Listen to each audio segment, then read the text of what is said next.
so hello' guys কেইছো ছবি লোক so আজি আপোনালোকক এটা খুব ধুনীয়া বস্তু দেখাম আৰু চাই থাকক ভিডিঅ'টো আৰু এইডাল আমাৰ টেঙা গছ আৰু টেঙা গছৰ আগত চৰাইয়ে বাঁহ লৈছে আৰু এইখন বাঁহ এইটো ঘৰ সিহঁতৰ আৰু চৰাইকেইটাৰ নাম কি নাজানো সো খুব ধুনীয়াকৈ বনাইছে বাঁহখন আৰু এনেকৈ গছৰ আগত চৰাইয়ে বাঁহ ল'লে অলপ ঘৰখন শুৱনি হৈ থাকে সো ভাল লাগে বহুত ৰাতিপুৱা উঠি দেখা পাওঁ ইহঁতক কি ক'ত বা থাকে ইহঁতে নাজানো সো ৰাতিপুৱা আহে আৰু বাঁহখন বনাই থৈ যায় সো আৰু দুদিনমান পিছতে ইহঁতক দেখা পাইছোঁ বাঁহত অহা আৰু এনেকুৱা কাৰ কাৰ ঘৰত বাঁহ লোৱা আছে সো কমেণ্ট কৰি জনাব আৰু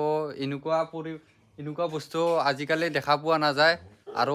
খেৰৰ ঘৰ নাই এতিয়া সো আগতে আছিল খেৰৰ ঘৰ সো খেৰৰ ঘৰত বাঁহ লৈছিলে সো এনেকুৱা চৰায়ে আৰু এয়া চৰাইটো এই ঘৰ বনাইছে